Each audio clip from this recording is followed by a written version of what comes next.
فقال الربيعي رضي الله تعالى عنه لرستم لما سأله ما جاء بكم. الربيعي بن عامر alipoulizwa na Rustum katika mazungumzo, kwani nyinyi hasa waislamu mmekuja na nini? Mbona sisi tunaona nyinyi ni watu wa maajabu, hamujui kurudi nyuma? Kitu gani hasa mmebeba ambacho ndiyo alama yenu, ndiyo nembo yenu inayokupeni nguvu nyinyi mkawa hamrudi nyuma, wala hakuna jeshi ambalo linaweza kuondoka na izza likakuacheni nyinyi na hawan na dhul. فقال له كلمات سطرها التاريخ. الربيعي بن عامر akamtamkia Rustum maneno ambayo yameandikwa na historia. Vitabu vimeandika maneno haya. Kalimatun huqqa laha an tuktaba bimidadi dhahab, maneno ambayo yalistahiki kuandikwa bimidadin min dhahabin, kwa wino wa dhahabu. Haya maneno ndiyo maneno ambayo tunataka kwa dakika hizi chache tuyapatie faida katika khutba yetu hii. Anasema radhiyallahu ta'ala anhu, baada ya kuulizwa mmekuja na nini nyinyi waislamu mpaka imekuwa sasa uislamu unasonga mbele wala haurudi nyuma. Faqala rahimahullah radhiyallahu anhu, akasema Allahu ibta'athana, Allah tabaraka wa ta'ala ametutuma na kutupeleka sisi na kutupa maagizo yake, linukhrija man shaa min ibadihi, ili sisi tumtoe yule anayemtaka yeye katika waja wake, min ibadatil ibadi, kutoka kwenye ibada na utumwa wa kuwatumikia waja, kuwatumikia viumbe, ila ibadati rabbil ibadi, kuelekea sasa kumtumikia, kumnyenyekea, kumdhalilikia yule Mola aliyewaumba viumbe hao. Hii ndiyo kanuni yetu sisi ya kwanza inayotufanya sisi kila siku tunashinda, haturudi nyuma, kwa sababu sisi tumejielewa tuliloletewa hapa. Kazi yetu kuu ni moja tu iliyotuleta hapa. Tumeletwa hapa linukhrija man shaa Allahu min ibadihi, ili tumtoe yule anayemtaka Mungu, siye tumtakae sisi kwa nguvu zetu sisi, kwa ujanja wetu sisi. Tunafanya kazi tukiwa na yakini, bila ya kumpapatikia yule tunayezungumza naye, kwa kuwa ana kitu, ana mali, ana cheo, ana hivi, ana vile. Itikadi yetu inatuambia sisi kazi yetu ni kulingania na kufikisha ujumbe. Allah akimchagua huyu atoke kwenye shirki aje kwenye tauhid, hilo ni jukumu la Allah subhanahu wa ta'ala, na ni kazi yake subhanahu wa ta'ala. Hilo latufanya sisi hatumpapatikii mwenye nacho akatudhalilisha, akaturudisha nyuma kwa sababu ya alicho nacho, kwa sababu sisi sio wenye uwezo wa kumtoa mtu kwa nguvu zetu, bali sisi kazi yetu ni maneno tu, wala haturudi nyuma kwenye hilo. linukhrija man shaa min ibadihi min ibadati al-ibadi ila ibadati rabbil ibad, kutoka kwenye kuabudu viumbe, kudhalilika kwa viumbe, wale waja wale watoke kule waje moja kwa moja kwenye kumnyenyekea na kumtii Mola wa viumbe. Hiyo ndo kazi yetu sisi. Kwa hivyo tukikukuta wewe, maana maneno haya, tukikukuta wewe unadhalilika, unanyenyekea, unaabudu asiyekuwa Mola wa wenye kuabudiwa, utatuona sisi ni viumbe wa ajabu, hatuna kurudi nyuma, ikiwa wewe tunapambana na wewe kwa maneno au tunapambana na wewe kwa silaha, my friend, utaona maajabu katika mapambano haya. Kwa sababu sisi maagizo aliyotupa Mungu ni kupambana naye huyu mpaka atoke kwenye kumdhalilikia mtu. Kwa nini adhalilike pale? Kwa nini amwabudie yule?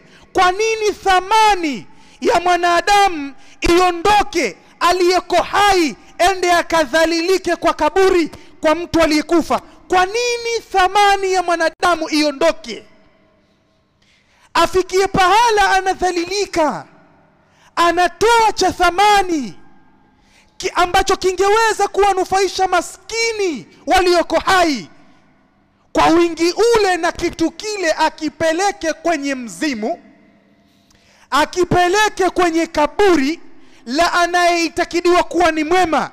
Hii ni nini? Weka question mark. Huu ni udhalilifu ambao mtu kama atakaa ashike tama hivi, wallahi billahi tallahi, kiakili tu ya kibinadamu, kabla ya kuambiwa na watu, we hujioni hapo unavyojishusha thamani yako wewe, kiakili tu ya kibinadamu, mtu akitafakari mwenyewe kiakili salama hawezi kwenda pale kudhalilika kiasi kile.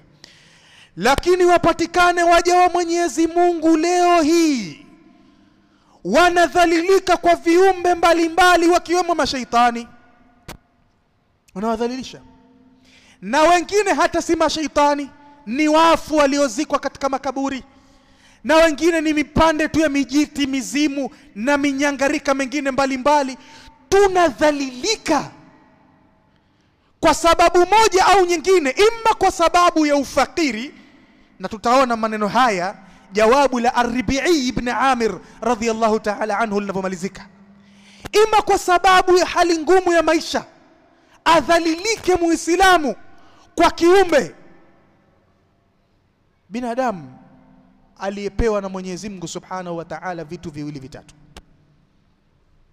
Afike mwanadamu kumdhalilikia, kuvunja heshima yake, kumnyanyasa, kupoteza ibada zake, kupoteza utu wake kwa sababu ya kutaraji 10,000, 20,000 kutoka kwa bosi wake. Dini inakwenda chini, au kwa sababu ya mambo ya kisiasa dini inakwenda chini. Ni udhalilifu wa hali ya juu, na haiwezi kurudi izza mpaka watu warudi katika msingi ambao uliwanyanyua watu huko watu walikotoka. Au kwa sababu ya maradhi, wakati wengine maradhi yanampiga mtu kisawasawa, anakwenda kudhalilika kwa viumbe, wanampotezea heshima yake, wanampotezea utu wake, wanampotezea thamani yake kwa sababu ya maradhi aliyonayo, mwanamke au mwanamme. Asema Ar-Rabi'i ibn Amir, sisi bana unatuona hatujui kurudi nyuma kwenye mapambano na hatuanguki kwenye mapambano kwa sababu tunafahamu tuliloletewa hapa. Tumeletwa hapa ili tuje tupambane kuwatoa wale anaowataka Mungu kwa taufiki yake watoke kwenye kuwadhalilikia waja, wende wakamdhalilikie Mungu wa waja. Wa min dhiki ad-dunya ila si'atiha. Na sisi pia vile vile Allah ametuleta hapa ili tuwatoe watu kwenye dhiki ya dunia, tuwapeleke katika wasaa wa dunia. Kivipi? Tutaona mbele kidogo. Wa min jawri al-adyani, lakini pia Allah ametuleta sisi tuwatoe watu katika jeuri, maovu ya dini nyingine mbalimbali, ila adli al-islami, tuwalete watu kwenye uadilifu wa Uislamu. Sentensi tatu tu ndio zilifunga mjadala ule, zilifunga kikao kile. Mna nini nyinyi?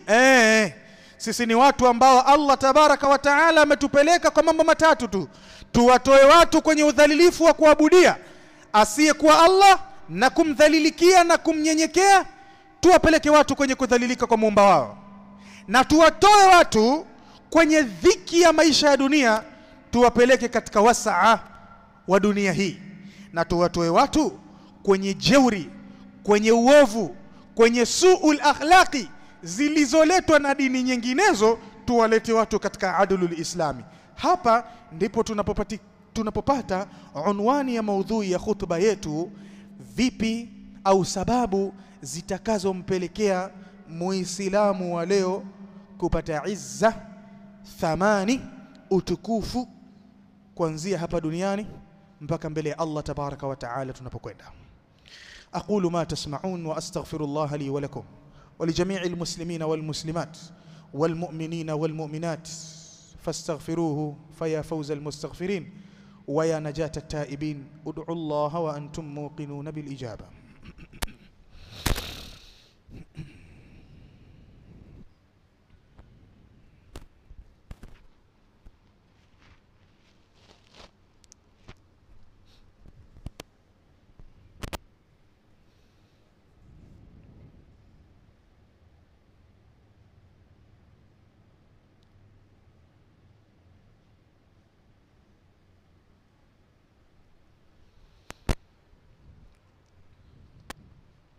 إن الحمد لله نحمده ونستعينه ونستغفره ونسترشده ونعوذ بالله من شرور أنفسنا وسيئات أعمالنا. من يهديه الله فلا مضل له ومن يضلل فلا هادي له. وأشهد أن لا إله إلا الله وحده لا شريك له وأشهد أن محمدا عبده ورسوله صلى الله عليه وسلم. أما بعد. Ndugu zangu wa Kiislamu, na kuhusieni kama ambavyo nastahiki tena kuihusia nafsi yangu katika jambo zima la kumcha Allah subhanahu wa ta'ala. Kwa hakika wamefaulu wale wenye kumcha Allah tabaraka wa ta'ala. Allah tabaraka wa ta'ala anasema wal aqibatu lilmuttaqin, na mwisho mwema utaanguka kwa wale kumcha Allah subhanahu wa ta'ala. Ndugu zangu wa Kiislamu, wanasema maulama, Mwenyezi Mungu subhanahu wa ta'ala awarehemu, maneno haya ya Ar-Rib'i ibn Amir radhiyallahu ta'ala anhu yamebeba ujumbe mzito sana. Lau kama waislamu watafafanuliwa, waambiwe ule ujumbe uliobebwa kwenye maneno haya machache, itakuwa ni sababu insha Allah ya kuleta izza na utukufu katika jamii za Kiislamu. Wala khutba moja haitoshi. Wengine katika wanavyoni wameandika rasail mbalimbali, yani vijitabu mbalimbali katika kusherehesha haya maneno machache. Allahu ibta'athana linukhrija man sha'a min ibadihi min ibadati al-ibadi ila ibadati rabbil ibad wa min dhiqi ad-dunya ila si'atiha wa min jawri al-adyani ila adli al-islami. Lakini kwenye khutba yetu hii tutakwenda na lile jambo ambalo Allah subhanahu wa ta'ala atatufikisha nalo. Jambo la kwanza linalopatikana faida hapa, ambalo ni sababu ya udhalilifu likiachwa jambo hili. Jambo la kwanza, ndugu zangu wa Kiislamu, ni waislamu wenyewe kuisimamia sheria ya Allah subhanahu wa ta'ala na hukumu zake Allah tabaraka wa ta'ala. Sheria ya Allah subhanahu wa ta'ala na hukumu zake Allah subhanahu wa ta'ala. Niambie wewe, kama kutakuwa kuna pahala, na haya yashatokea katika dunia, ugomvi mkubwa ulitokea katika pahala panapoishi waislamu na wasiokuwa waislamu, pale pakawa pana zizi au pana machinjio ya kuchinjia wanyama. Huu mfano na utaja kisha tuueneze katika nyanja zote za sheria ya Allah subhanahu wa ta'ala. pana zizi la kuchinjia wanyama. Kwa mujibu wa sheria ya Kiislamu, Muislamu hali kichinjwa kilichochinjwa na asiyekuwa Muislamu ambacho hakikutajiwa jina la Allah subhanahu wa ta'ala. Linafahamika hilo kwa Waislamu. Pale pana wachinjaji wasiokuwa Waislamu, na ukiangalia upande wa pili, wasiokuwa Waislamu wao wanakula kichinjwa kilichochinjwa na Muislamu au asiyekuwa Muislamu. Kwa hivyo hapa kikwazo ni Waislamu, jamii ya Waislamu wakiona anayeshiriki kuchinja si Muislamu, ndio kikwazo kiko hapa. Kwa hivyo ili kikwazo hiki kiondoke, ni Waislamu wapewe nafasi ya kuchinja pahala pale, kwa sababu nyie msiokuwa Waislamu tunachokichinja sisi mwala bila ya tatizo. Tatizo kwetu sisi mtakachokichinja nyinyi hatuli. Sasa ili hii jamii iondokane na mfarakano, ni wajibu wenye mamlaka watoe hukumu, basi hapa wachinjaji wawe Waislamu tu basi. Huko pahala pakawa na ugomvi mkubwa mno, kesi mahakamani, nenda rudi, mwisho wa siku hukumu ikatoka, pahala hapa watachinja waliokuwa Waislamu, ndio watakaokuwa wanachinja hapa, ili wale Waislamu wasiwe na wasiwasi, na nyie wengine hamuna tatizo kwenye hili, waacheni Waislamu wachinje.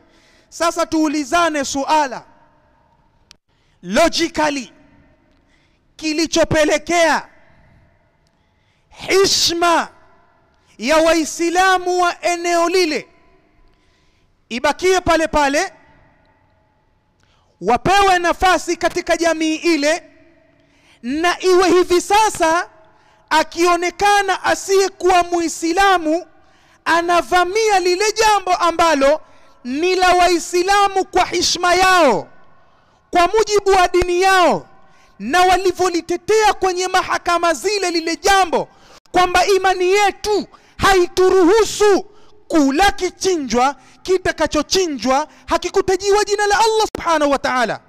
Hapa haiwezekani. Wakasimama imara ili sheria ya Allah iheshimiwe kwa wao, na hatimaye walivyoonekana wako imara na ni wa kweli kwenye kulisimamia lile, nafasi ile na heshima ile na hadhi ile ikarudi kwao. Swali, kilichowapa nafasi ile Waislamu wale kwenye jamii ile ni nini? Ndio utakuta alqiyamu bishara'i Allah subhanahu wa ta'ala haqqa alqiyam, ni kusimamia sheria na matakwa ya Allah subhanahu wa ta'ala vile anavyotaka yeye mwenyewe subhanahu wa ta'ala. Kinyume chake miongoni mwa sababu za kupata udhalilifu, na wale leo ingelikuwa tunawazungumza kuwa ni katika sababu na alama na ushahidi ya watu kupata udhalilifu, ni kule kuwa Waislamu waregevu kwenye sheria zao, hawataki kuzisimamia sheria zao.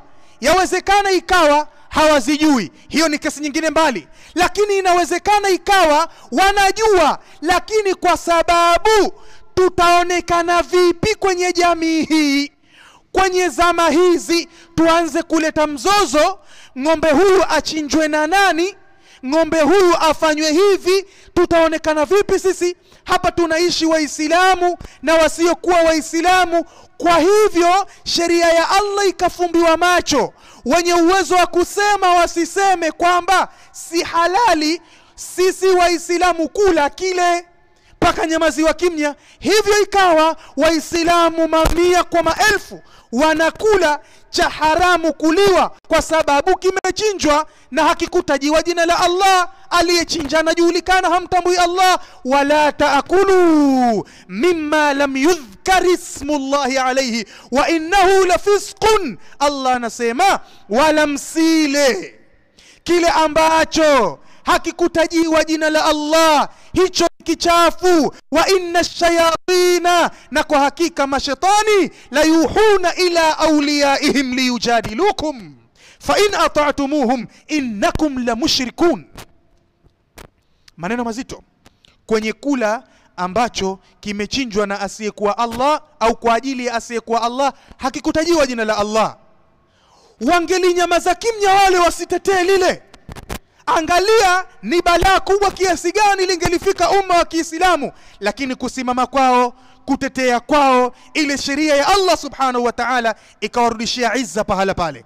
Sasa imekuwa wasiokuwa Waislamu na wenye mamlaka, serikali na nani wanalinda hapa pahala Muislamu pekee ndiye atakayechinja. Utukufu huu, thamani hii kwenye jambo hili, hatuzungumzii mengine hapa, twazungumzia hili. Hili ndio wewe utalichukua, utaliingiza kwenye mambo mengine yote yaliyobakia. Hili lilosimamiwa kwa usimamizi huu, hatutaki kula kinachochinjwa na asiyekuwa sisi. Hilo tu likawapa ile heshima, basi haya fanyeni hivyo. Hili lipeleke kwenye mambo mengine yote. Lau kama Waislamu watasimamia sheria ya Kiislamu kwenye kila kipengele kilichoelezwa na Uislamu, haki ya kusimamia kwake, basi wallahi billahi tallahi wasiokuwa Waislamu wangeliwaheshimu Waislamu kwamba hili ni la Waislamu na haya ni maadili yao na hii ni dini yao. Waacheni hawa wende hivi.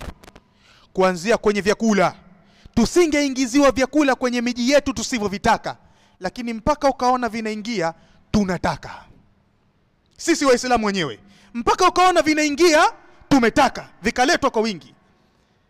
Kuja kwenye mavazi, kuja kwenye tamaduni, kuja kwenye maadili, mpaka ukaona yanakuwa yasiyokuwa ya sheria, ya kukhalifu sheria, kuanzia kwenye ulaji mirungi, ulaji madawa ya kulevya, ulaji hivi, ufanyaji hivi, ulevi na hivi, mpaka ukaona yanaingia kwenye miji ya Waislamu kwa wingi, kila uchao huzidi. Ni kwa sababu Waislamu wametaka. Lau wasingetaka, yangelikuwa kama yale ya kuchinja tusichokitaka, hatutokila, na heshima yetu ingelibakia pale pale. Ukinisikiza kwa umakini, unaweza ukaona kwamba ninachokizungumza ni kitu cha maana sana, lakini kidogo akili yako isiponisikiza kwa umakini, unaweza ukaona kama sielewa hivi. Elewa kuwa Allah anasema tabaraka wa taala, innal ladhina yuhadduna Allaha wa rasulahu kubitu kama kubita alladhina min qablihim. Na aya nyingine inasema, innal ladhina yuhadduna Allaha wa rasulahu ulaika fil adhallin. Aya hizi zimekuja nyuma yake. Nyuma ya aya hii, innal ladhina yuhadduna Allaha wa rasulahu, nyuma yake kuna sheria ya Mwenyezi Mungu, sheria ya hukumu ya dhihar. Allah akataja mwenye kumfananisha mkewe na mama yake, kisha akamtaka kumuingilia, wewe mwanamke na kuona sawa na mama yangu kuanzia sasa hivi, kisha akajirudi akataka kuendelea kumuingilia. Allah kateremsha sheria, kwanza itabidi asimuingilie mpaka ache huru mtumwa. Kana hana mtumwa atafunga miezi miwili mtawalio. Kama hawezi kufunga miezi miwili mtawalio, fa it'amu 60 miskina, atalisha maskini 60. Dhalika litu'minu billahi wa rasuli. Allah anasema nimeweka vikwazo hivi ili mupate kuamini kwamba nyinyi mna Mungu na mtume, mna sheria katika kila jambo, hamwendi tu mtakavyo nyinyi. Utafanya hivi, ukikosa hivi utafanya hivi, ukikosa hivi utafanya hivi, ili uamini wewe kwamba mimi Muislamu na kanyaga kwenye ardhi hii na Mungu na mtume, sijaachwa ovyo. Kisha Allah aseme watilka hududullah, na hiyo ni mipaka ya Mwenyezi Mungu. Sheria ni mipaka ya Mwenyezi Mungu, haifai kukiuka mipaka ya Mungu kwenye jambo lolote tukikiuka mipaka ya Mungu. Ndiyo aya ya mbele inasema, innal ladhina yuhadduna Allah wa rasula, wala wenye kumpiga upande, wenye kumweka pembeni Mwenyezi Mungu na mtume wake. La Mungu kweli twalijua, hapa Mungu kasema hivi, lakini kwa mazingira haya, kwa jamii hizi haitekelezeki hii. Kule kuwa haitekelezeki sheria ya Mungu kwenye nafsi zetu sisi Waislamu wenyewe ni sababu ya kupata udhalilifu. Innal ladhina yuhadduna Allah wa rasulahu kubitu, yani udhillu, watadhalilika kama kubita alladhina min qablihim, kama walivyodhalilika wale waliopita kabla yao. Kwa nini wadhalilike? Waqad anzalna ayatin bayinat, sisi tumeteremsha aya zenye kubainisha mambo waziwazi. Kwenye kila jambo kuna sheria ya Mwenyezi Mungu. Muislamu mwenyewe akiwa hayuko tayari kutekeleza sheria ya Mungu, kudhihirisha Uislamu wake kwenye jambo lile, hiyo ni sababu ya yeye kudhalilika kwenye mgongo wa ardhi hii. Hata asiyekuwa Muislamu atamuona yeye ana lolote huyu. Innal ladhina yuhadduna Allah wa rasulahu ulaika fil adhallin, hakika wale wenye kumpiga pande Allah na mtume wake, wakaziwacha sheria za Allah wakashika sheria za wengine, ulaika fil adhallin, hawa watu siku zote watakuwa ni katika udhalilifu tu. Hakuna hivi wala vile. Kataba Allahu la aghlibanna ana wa rusuli, kwa sababu Allah amefaradhisha na ameandika kuwa atakayeshinda siku zote ni Allah tabaraka wa taala na mtume wake. Inna Allaha qawiyyun aziz, hakika Allah tabaraka wa taala ni mwenye nguvu na ni mwenye utukufu wote. Kwa hivyo kwenye nguvu na kuleta utukufu ni kutoka kwenye sheria za Allah subhanahu wa ta'ala. Enyi ndugu zangu wa Kiislamu, Rustum amuuliza Ar-Rabi'i radhiyallahu ta'ala anhu, mmekuja na nini nyinyi? Mbona hamshindikani? Mbona nyinyi hamjui kurudi nyuma? Mwambie sisi ni wale watu ambao tumeletwa hapa na Allah tabaraka wa ta'ala kuja kusimamia sheria ya Allah, mpaka tuhakikishe insha Allah tunawatoa watu kwenye tabaka tatu. Tabaka la kwanza, tunawatoa watu katika kuabudia na kudhalilika kwa viumbe, uende wakamdhalilikie asiyekuwa, yani wakamdhalilikie Mola wa viumbe. Sisi wenyewe tukiacha hilo ni sababu ya kudhalilika. Ni jukumu letu hilo kukataza ushirikina na kuwalingania watu kuja kwenye tauhid. Tukiwacha, udhalilifu utakuja tu. Kisha sehemu ya pili ni tuwatoe watu kwenye dhiki ya dunia, tuwalete kwenye wasaa wa dunia, na tuwatoe watu kwenye dhiki ya tabia mbaya zilizokuja na mila na tamaduni za watu mbalimbali, tuwalete watu kwenye adlul Islam. Na huko nako kuna mazungumzo mapana ambayo kwa hutuba yetu fupi hatuwezi kuingia katika uwanja huo. Lakini inshallah jioni nako vile vile tuna muhadhara leo baada salati al-maghribi, huenda inshallah tukaingia katika hii maudhu. Asa Mwenyezi Mungu Subhanahu wa Ta'ala akajalia izza katika nafsi zetu. Qul illahumma malikal mulk tu'til mulka man tasha'u wa tanzi'ul mulka mimman tasha' wa tu'izzu man tasha' wa tudhillu man tasha' biyadikal khair innaka ala kulli shay'in qadir. Allahumma salli ala Muhammadin wa ala ali Muhammad kama sallaita ala Ibrahim wa ala ali Ibrahim, وبارك على محمد وعلى آل محمد كما باركت على إبراهيم وعلى آل إبراهيم في العالمين إنك حميد مجيد. اللهم ربنا تقبل منا إنك أنت السميع العليم وتب علينا إنك أنت التواب الرحيم. اللهم أعز الإسلام والمسلمين وأذل الشرك والمشركين ودمر أعداءك أعداء الدين برحمتك بعزتك وقوتك يا قوي يا عزيز يا متين. اللهم أصلح لنا ديننا الذي هو عصمة أمرنا، وأصلح لنا دنيانا التي فيها معاشنا، وأصلح لنا آخرتنا التي إليها معادنا، واجعل الحياة زيادة لنا في كل خير، واجعل الموت راحة لنا من كل شر برحمتك يا أرحم الراحمين. عباد الله، إن الله يأمر بالعدل والإحسان وإيتاء ذي القربى وينهى عن الفحشاء والمنكر والبغي يعظكم لعلكم تذكرون. قوموا إلى صلاتكم يرحمكم الله.